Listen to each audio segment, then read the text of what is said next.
Hello, मैं अमरेंद्र कुमार। स्वागत है आपको निर्माण अड्डा में। चलिए, आज हम लुसेंट सिलेक्शन बैच का सेट 2 क्वेश्चन को देखने जा रहे हैं। इसके पहले हमने सेट 1 का मैंने टोटल क्वेश्चन को डिस्कशन करा दिए। मुझे उम्मीद है कि वो सेशन आपको अच्छे से पसंद आए होंगे।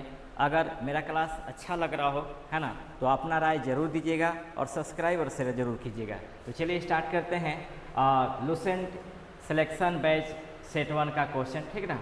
इसमें पहला नंबर क्वेश्चन है कि वैदिक काल की नदियों के प्राचीन और आधुनिक नामों के संदर्भ में निम्नलिखित युग्मों पर विचार कीजिए। आप देखेंगे इसमें कह रहा है कि परोसरी नदी रावी नदी को कहा जाता है, सतुद्री नदी सतलज को कहा जाता है, बिपाशा नदी ब्यास को कहा जाता है और सदानीरा नदी गंडक को कहा जाता है। यानी इसका जो आंसर होगा आपको 1, 2 एवं 1, 2, 3 और 4 होगा। अब थोड़ा सा ध्यान देंगे। बात हम करते हैं नदी सूक्त की। तो ऋग्वेद के नदी सूक्त में इन सभी नदियों के बारे में वर्णन किया गया है। ऋग्वेद का जो सबसे पवित्र नदी है सतुद्री नदी है, जिसे नदीतमा के नाम से या दृश्वती नदी के नाम से जाना जाता है। ऋग्वेद का जो सबसे प्रचलित नदी है वह गंगा नदी है, जिसका उल्लेख ऋग्वेद में 1 बार किया गया है और यमुना नदी का 3 बार उल्लेख किया गया है ना। नदी सूक्त में बिपाशा नदी का उल्लेख नहीं मिलता है।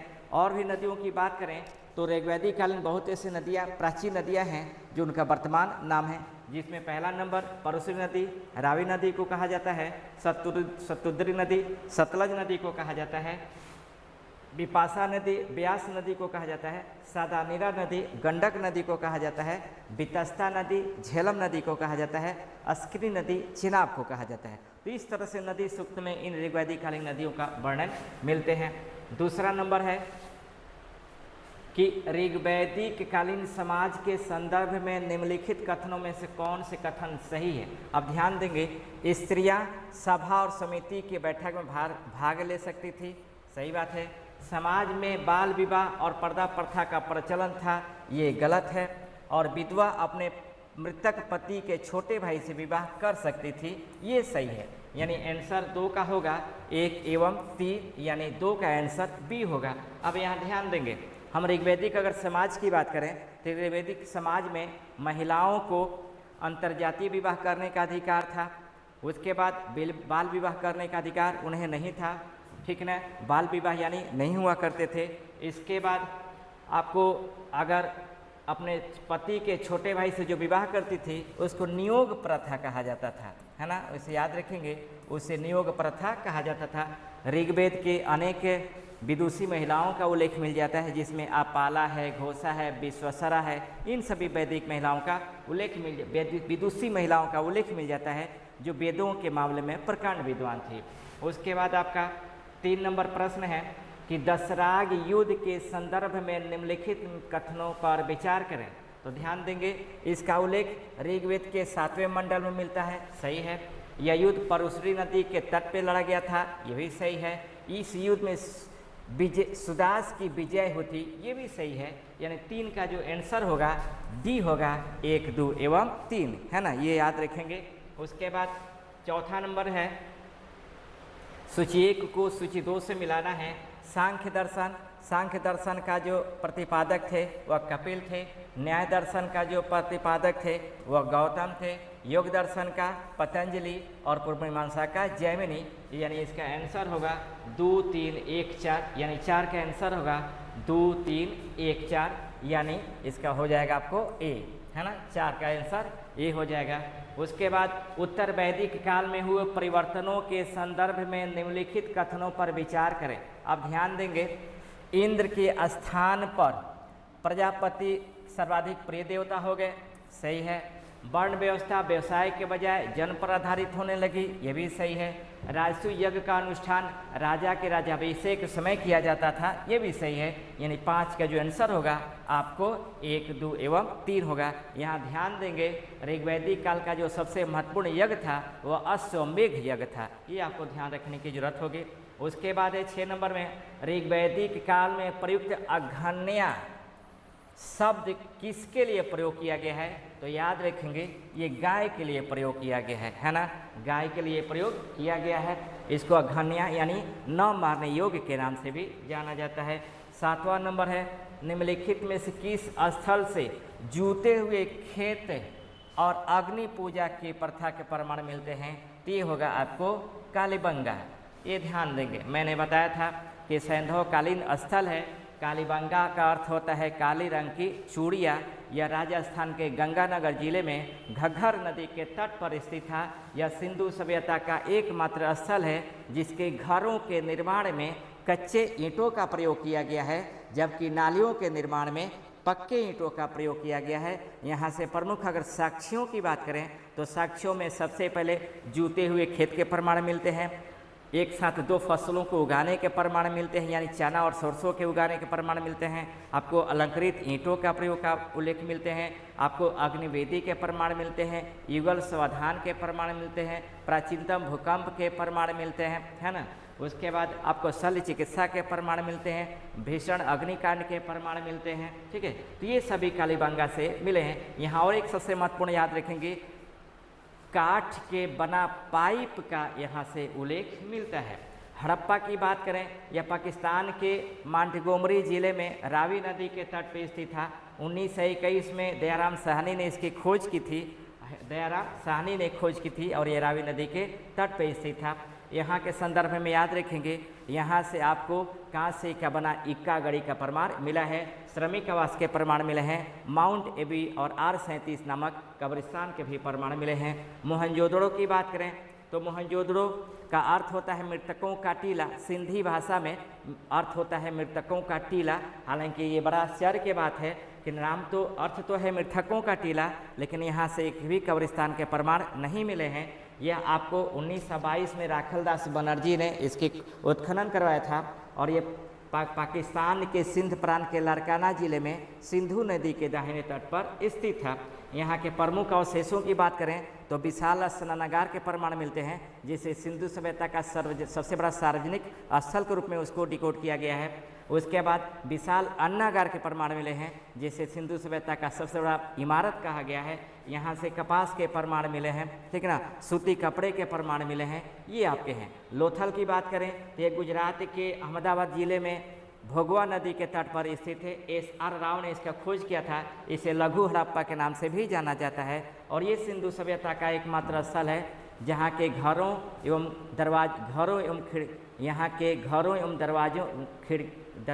घरों एवं खिड़कियों की जो दरवाजे एवं खिड़कियाँ होती है ये गलियों की तरफ ना खुल करके मुख्य सड़क की ओर खुलते थे, है ना।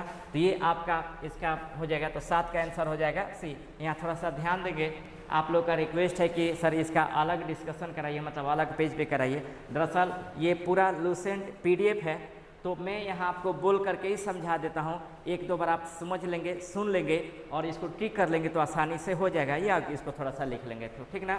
तो उसके लिए चिंता नहीं करें। जैसे ही बिहार स्पेशल का मैं PDF 30 क्वेश्चन का वो मैं जब कराऊंगा PPT में, तो वहाँ एक एक बात को मैं डिस्कशन कराऊंगा, लिख करके आपको बता दूंगा, ठीक है। उसके बाद है 9 नंबर है ऋग्वैदिक अधिकारियों के संदर्भ में निम्नलिखित युग्मों पर विचार कीजिए। ग्राम के मुखिया को कहा जाता था। स्पष्ट जनता की गतिविधियों को देखने वाले गुप्तचर को कहा जाता था। उग्र अपराधियों को पकड़ने वाला अधिकारी कहा जाता था। यानी 8 का आंसर होगा 1, 2, 3, है ना। उसके बाद 9 नंबर है कि ऋग्वैदिक काल में वर्ण व्यवस्था का उल्लेख सर्वप्रथम कहाँ मिलता है? तो याद रखेंगे ये आपको ऋग्वेद के 10वें मंडल में मिलता है। ऋग्वेद के 10वें मंडल में मिलता है। यहाँ समझिएगा, ऋग्वेद के 10वें मंडल के पुरुष सूक्त में सबसे पहले 4 वर्णों की उत्पत्ति का उल्लेख मिलता है और इन 4 वर्णों के कर्तव्यों का जो उल्लेख मिलता है वह ऐत्रेय ब्राह्मण में मिलता है। 10 नंबर प्रश्न है, प्राचीन भारत में धातुओं के संदर्भ में श्याम अयस और लोहित अयस क्रमशः किन धातुओं को इंगित करते हैं? तो ध्यान देंगे ये लोहा और तांबा होगा, लोहा और तांबा होगा। 11 नंबर प्रश्न है कि निम्नलिखित विदुषी महिलाओं में से किसका वर्णन ऋग्वेद में मिलता है? तो याद रखेंगे ऋग्वेद में लोपामुद्रा, घोषा और अपाला यानी इन तीनों का उल्लेख मिलता है, यानी आंसर होगा 1, 2 एवं 4, यानी बी नंबर आंसर हो जाएगा। गार्गी के संदर्भ में याद रखेंगे, गार्गी का जो उल्लेख मिलता है वह उत्तर वैदिक काल में मिलता है।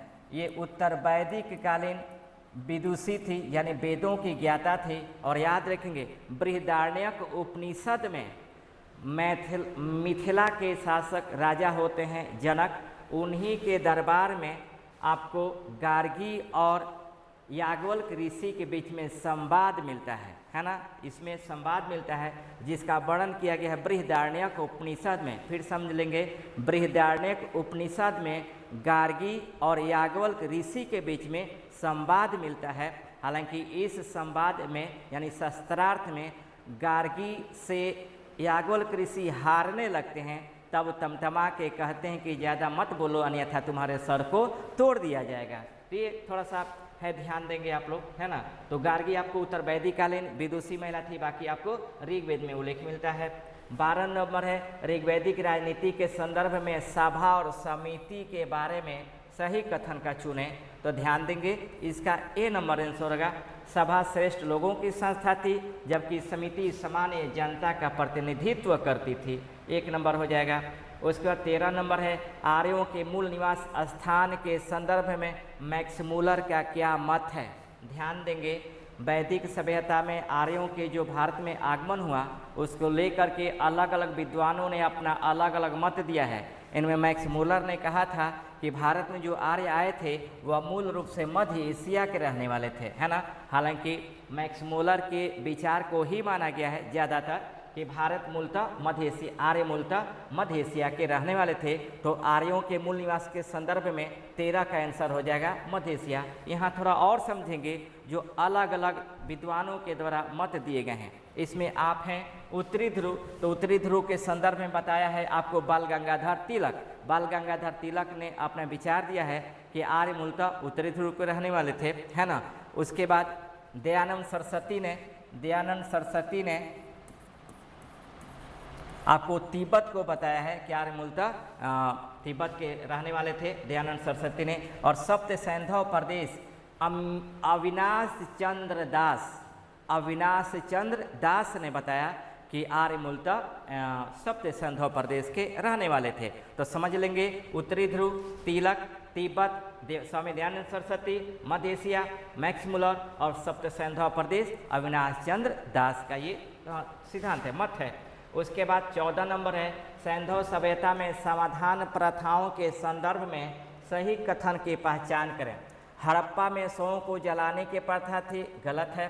मोहनजोदड़ो में शवों को दफनाने की प्रथा थी, गलत है। लोथर और कलिंबंगा में युग्म समाधियाँ मिलती है, ध्यान देंगे। 14 नंबर का सी आंसर होगा। युग्म समाधियाँ या युगल समाधान, यानी एक साथ दो लोगों को दफनाने की प्रथा के जो प्रमाण मिले हैं लोथन एवं कालीबंगा से मिले हैं।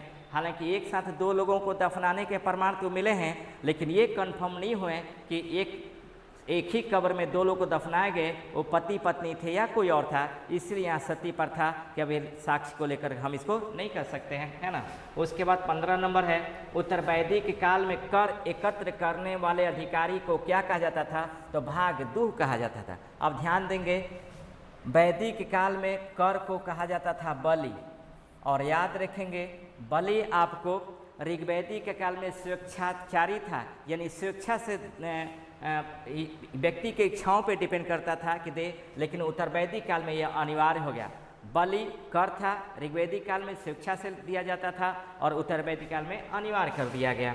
उसके बाद 16 नंबर है, भारतीय परमाणुवाद का जनक किसे माना जाता है, तो याद रखेंगे महर्षि कर्णाद को भारतीय परमाणुवाद का जनक कहा जाता है, महर्षि कर्णाद को।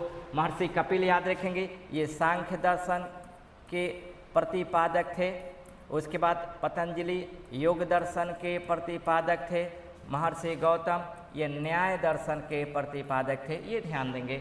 ये हो जाएगा आपको 16 का डी नंबर। उसके बाद 17 नंबर है, ऋग्वेद में सर्वाधिक पवित्र नदी किसे माना गया। अभी मैंने पीछे भी डिस्कशन किया कि इसका आपका सी आंसर हो जाएगा, है ना, सी आंसर हो जाएगा, ठीक है, सी आंसर हो जाएगा इसका। सी आंसर हो जाएगा, है ना। ऋग्वेद में सर्वाधिक पवित्र नदी किसे माना गया है, तो सरस्वती नदी को माना गया है। उसके बाद आपको वैदिक का हम 18 नंबर क्वेश्चन की बात करें तो ध्यान देंगे 18 नंबर जो क्वेश्चन है ये आपका वैदिक काल में गविष्टि शब्द का प्रयोग किस अर्थ में किया गया है, तो गायों की खोज में किया गया है। इसे किसे किया गया है, गायों की खोज के लिए किया गया है। गविष्टि याद रखेंगे, इंपॉर्टेंट है। वैदिक काल में गविष्टि गायों की खोज के लिए अघन्या आपको नग मारने योग के रूप में उसका उल्लेख किया गया है। 19 नंबर है आर्यों की जीवन शैली के संदर्भ में निम्नलिखित में से कौन सा कथन असत्य है यानी सही नहीं है। इनके संदर्भ में हम देखेंगे आपको पहला नंबर जो है यह एक ग्रामीण सभ्यता थी, सही बात है। आर्यों का मूल मुख्य व्यवसाय कृषि और पशुपालन था, यही सही बात है। आर्यों का प्रिय पशु गाय थी, यही आंसर होगा, यानी गलत है। यानी 19 का आंसर आपको सी होगा, क्योंकि आर्यों का प्रिय पशु घोड़ा थे। याद रखेंगे आर्यों के प्रिय पशु घोड़ा थे। उसके बाद 20 नंबर है कि निम्नलिखित में से कौन सा दर्शन भारत के सभी दर्शनों में सबसे प्राचीन माना जाता है, तो ये आपको सांख्य दर्शन है। सबसे प्राचीन जो दर्शन माने जाते हैं वो आपको सांख्य दर्शन माने जाते हैं। उसके बाद 21 नंबर है सिंधु घाटी सभ्यता के नगर नियोजन के संदर्भ में निम्नलिखित कथनों पर विचार करें। तो यहाँ ध्यान देंगे आपको सिंधु सभ्यता के लोगों ने नगरों के विन्यास के लिए ग्रिड प्रणाली अपनाई थी, पहला नंबर कथन सही है। दूसरा है सामान्यतः घरों के दरवाजे और खिड़कियां मुख्य सड़क की ओर खुलते थे, ये गलत है। और लोथल तीसरा नंबर है लोथल नगर के घरों के दरवाजे एवं खिड़कियां मुख्य सड़क की ओर न खुलकर पिछवाड़े की ओर खुलते थे, ये गलत है। ये दोनों उल्टा हो गया है ना। इसका आंसर होगा 21 का केवल एक नंबर। अब थोड़ा समझ लेंगे, मैंने बताया था कि सिंधु सभ्यता के अधिकांश घरों की दरवाजे एवं खिड़कियाँ मुख्य सड़क की ओर न खुल करके गलियों की ओर खुलते थे, है ना। और लोथल सिंधु सभ्यता का एकमात्र स्थल है जिसके घरों की दरवाजों खिड़कियां मुख्य गलियों की तरफ न खुल करके मुख्य सड़क की ओर खुलते थे। तो ये दोनों विपरीत कर दिया, ये इसलिए दोनों गलत है। तो 21 का आंसर केवल 1 हो जाएगा। उसके बाद 22 नंबर है सूची 1 को सूची 2 में सम्मिलित करना है। हड़प्पा पूछ रहा है कि कौन सा स्थल किस नदी के तट पे है, तो हड़प्पा रावी नदी के तट पे है, मोहनजोदड़ो सिंधु नदी के तट पे है, लोथल भोगवा नदी के तट पे है और कालीबंगा घग्गर नदी के तट पे है। यानी 2, 3, 1, 4 इसका आंसर हो जाएगा।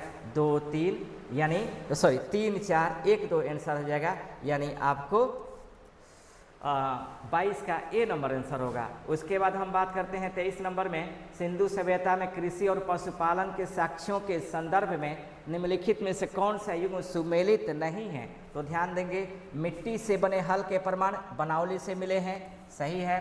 चावल के प्रथम साक्ष्य लोथल से मिले हैं, सही है। घोड़े के अस्थि पंजर सुरकोटदा कालीबंगा एवं लोथल से मिले हैं, ये भी सही है। और जूते हुए खेत के प्रमाण मोहनजोदड़ो से मिले हैं, ये गलत है। यानी आंसर हो जाएगा 23 का डी, क्योंकि जूते हुए खेत के जो प्रमाण मिले हैं वह कालीबंगा से मिले हैं। ये ध्यान देंगे कहाँ से, कालीबंगा से मिले हैं। उसके बाद 24 नंबर में है 24 नंबर में है कि सिंधु लिपि के बारे में निम्नलिखित कथनों में से कौन सा सही है। यह ब्राह्मी लिपि की तरह बाईं से दाईं ओर लिखी जाती थी, गलत है। यह लिपि भाव चित्रात्मक थी, ये सही है ना।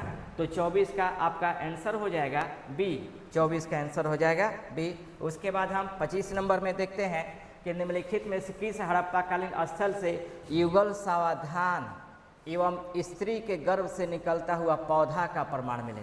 थोड़ा सा ध्यान देंगे, ये 2 क्वेश्चन हैं और दोनों क्वेश्चनों के अलग अलग आंसर हो जाएंगे। तो युगल सावधान एवं युगल सावधान के जो प्रमाण मिले हैं वो आपको हो जाएंगे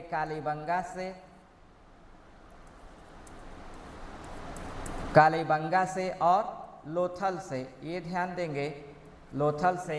और स्त्री के गर्भ से निकलते हुए पौधे के जो प्रमाण मिले हैं आपको मोहनजोदड़ो से। इसलिए क्वेश्चन के आंसर को एक नहीं माना जा सकता, है ना, क्योंकि युगल सावधान के प्रमाण दो जगहों से मिले हैं, कालीबंगा एवं लोथल से, जो इन दोनों में दिया हुआ है सी एवं डी में, और स्त्री के गर्भ से निकलता हुआ पौधे का प्रमाण मोहनजोदड़ो से मिले, है ना।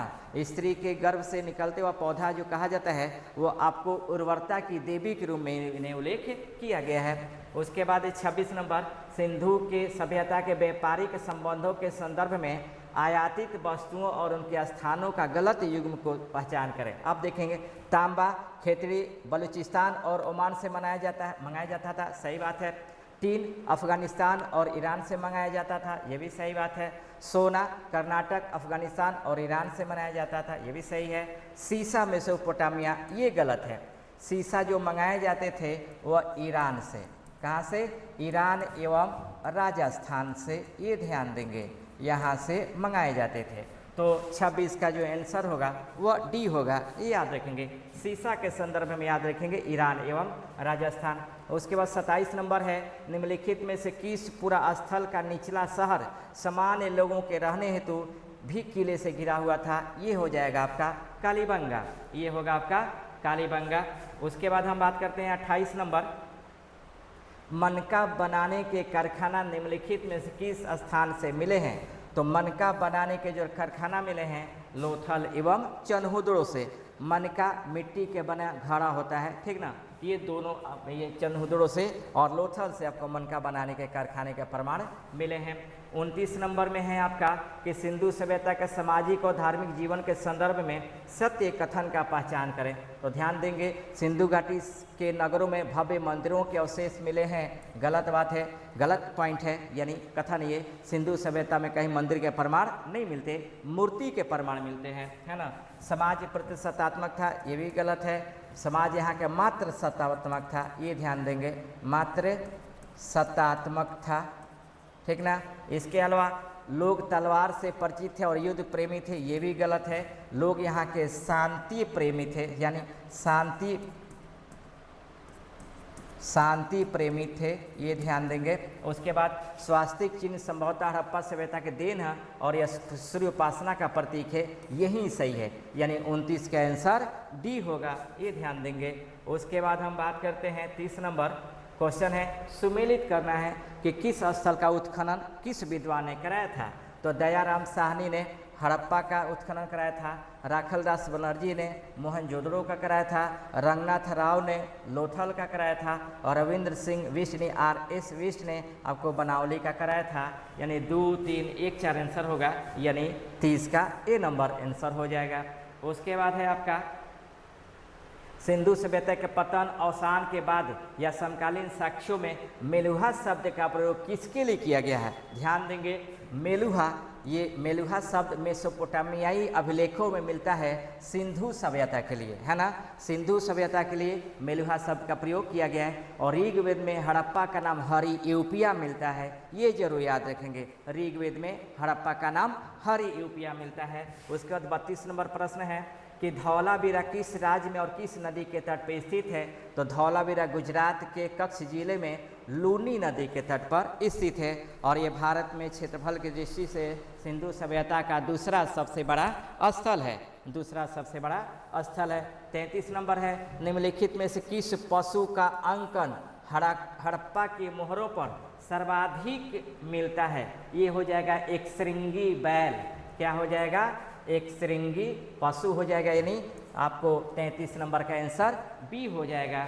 उसके बाद है सिंधु सभ्यता के विस्तार के संदर्भ में निम्नलिखित स्थलों के वर्तमान स्थिति को बताएं।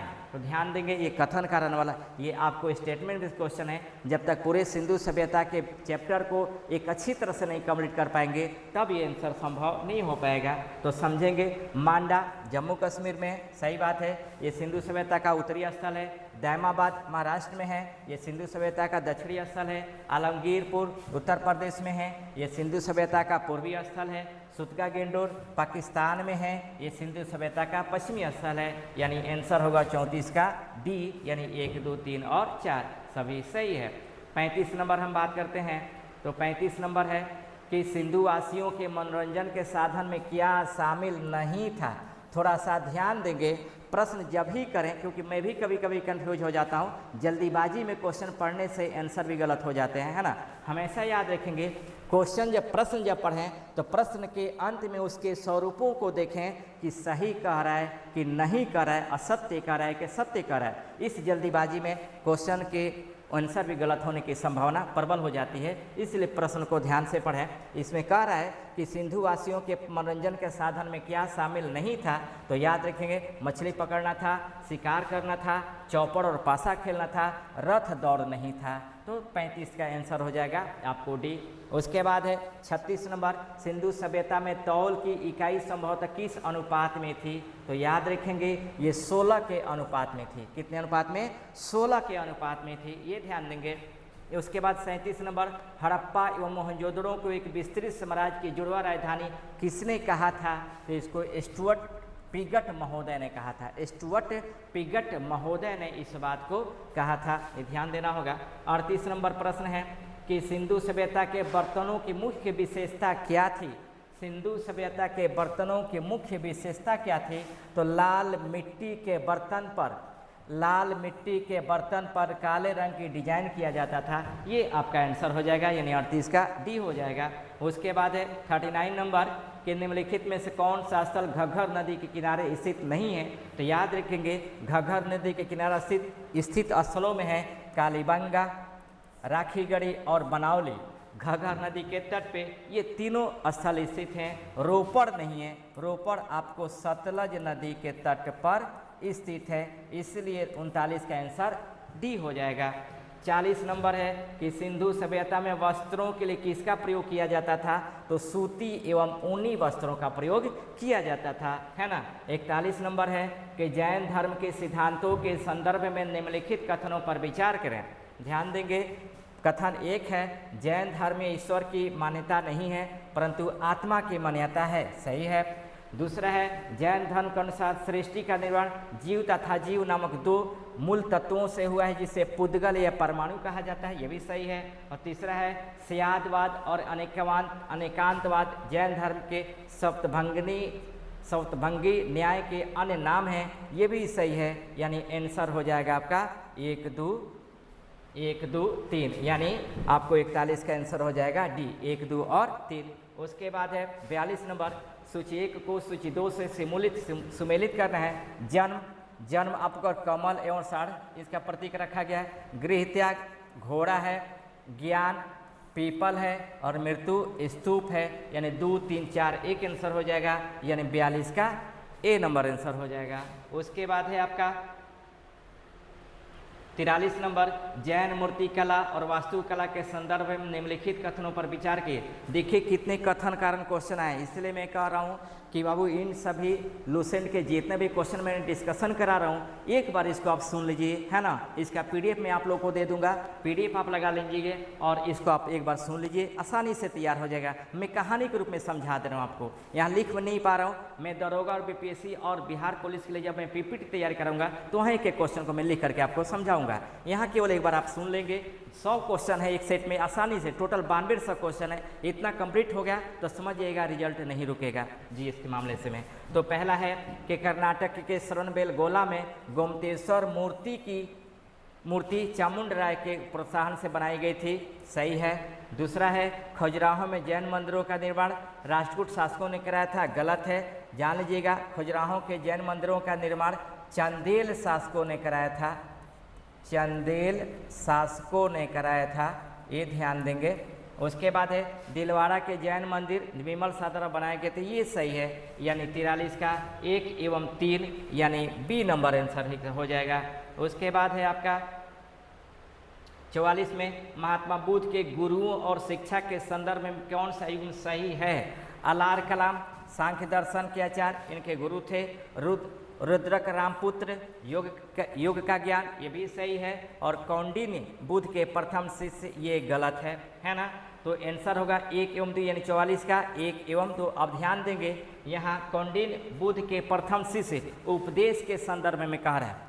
महात्मा बुद्ध ने जो अपना प्रथम उपदेश दिया था वह ऋषिपत्तनम या मृगदाव में, जिसे आज सारनाथ के नाम से जाना जाता है, महात्मा बुद्ध ने सबसे पहले उन्हीं 5 ब्राह्मण साथियों को उपदेश दिया था जो बोध गया में उनको छोड़कर चले आए थे, क्योंकि जब उन्होंने तपस्या की थी तो तपस्या के दौरान सुजाता नामक एक लड़की ने जब खीर खिलाई थी, इसी से इनके 5 ब्राह्मण साथी इनको साथ छोड़कर आ गए थे और वहीं थे सारनाथ में। जब वो ज्ञान प्राप्त करके जब सारनाथ में गए तो सबसे पहले उन्हीं 5 ब्राह्मण साथियों को उपदेश दिया, जिनमें 5 ब्राह्मण साथी थे कौंडिन्य, वप्पा, भद्य, महामना, असगी। फिर ध्यान से सुनेंगे, कौंडिन्य, वप्पा, भद्य, महामना, असगी, ये 5 ब्राह्मण साथी थे जिनको उपदेश दिया था। इनमें सबसे पहले जो उपदेश दिया था वह असगी को दिया था, सबसे पहले उपदेश दिया था असगी को। तो याद रखेंगे, आ जाएंगे कि महात्मा बुद्ध के जो प्रथम शिष्य बना उपदेश देने के मामले में वो असगी थे।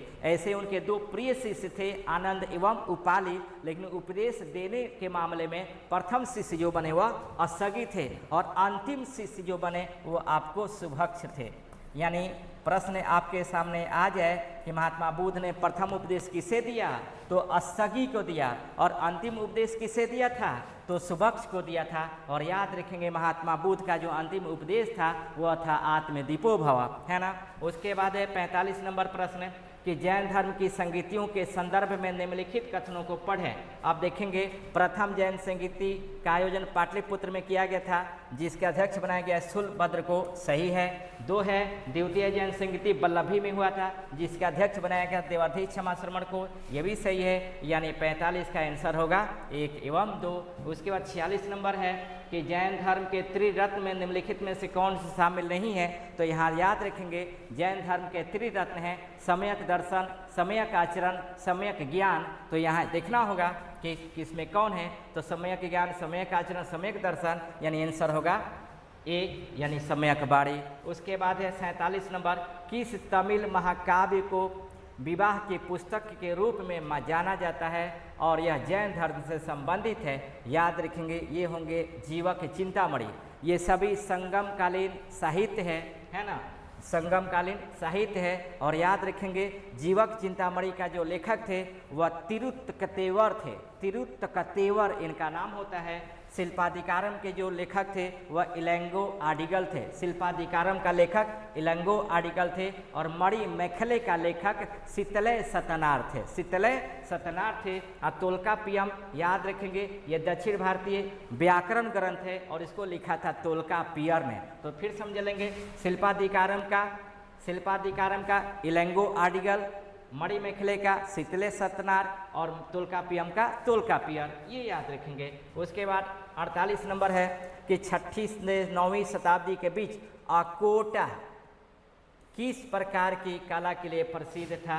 तो याद रखेंगे ये आपको आंसर हो जाएगा कांस्य की जैन मूर्तियाँ, कांस्य की जैन मूर्तियों से रिलेटेड है। उसका जैन 49 है, जैन धर्म के अनुसार महावीर स्वामी ने किस मुद्रा में तपस्या की थी जिसे गोमतेश्वर की मूर्ति में भी दर्शाया गया है। याद रखेंगे कायोत्सर्ग मुद्रा के रूप में इसे दर्शाया गया है, कायोत्सर्ग मुद्रा के रूप में। उसके 50 नंबर है, आधुनिक तमिलनाडु के पुदुकोट्टई जिले में स्थित सीतनवासल गुफाओं का संबंध किस धर्म से है, तो ये जैन धर्म से है ना। कितने, ये जैन धर्म से है। तो मैंने आपको लुसेंट सिलेक्शन बैच सेट 2 का मैंने 50 क्वेश्चन मैंने यहाँ पे डिस्कशन कराया। बचा हुआ जो 50 क्वेश्चन है वो नेक्स्ट टाइम में डिस्कशन करूँगा। तब तक इतना आप लोग आसानी से पेपर को देखिए और जो अपना सुझाव देना हो ज़रूर दीजिएगा। और मैं ये ज़रूर कहूँगा कि ईमानदारी से पढ़िए बाबू, ईमानदारी से अगर आपने 6 महीना मेहनत कर देते हैं तो आसानी से कोई ना कोई सफलता मिल जाएगी, ठीक है। तो ये मैं कहूँगा कि इन पेपरों को जितना पेपर है मैं इसको ग्रुप में आप लोग को भेजूँगा, PDF बना के भेजूँगा और आराम से इसको पढ़ लीजिए और जो आपका सुझाव देना है हमें ज़रूर दीजिएगा, ठीक है। फिर मिलते हैं नेक्स्ट बैच में। Okay, thank you.